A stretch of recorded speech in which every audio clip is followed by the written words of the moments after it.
يا أيها الذين آمنوا كتب عليكم الصيام كما كتب على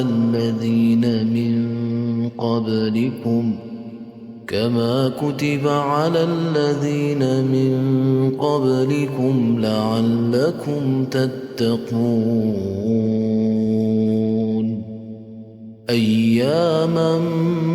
معدودات فمن كان منكم مريضا أو على سفر فعدة من أيام أخر وعلى الذين يطيقونه فدية طعام مسكين فمن تطوع خيرا فهو خير له وأن تصوموا خير لكم إن كنتم تعلمون شهر رمضان الذي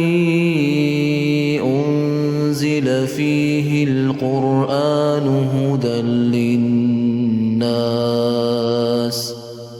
هدى للناس وبينات من الهدى والفرقان فمن شهد منكم الشهر فليصمه ومن كان مريضا أو على سفر فعدة من أيام أخر يريد الله بكم اليسر ولا يريد بكم العسر ولتكملوا العدة ولتكبروا الله على ما هداكم ولعلكم تشكرون وإذا سألك عبادي عني فإني قريب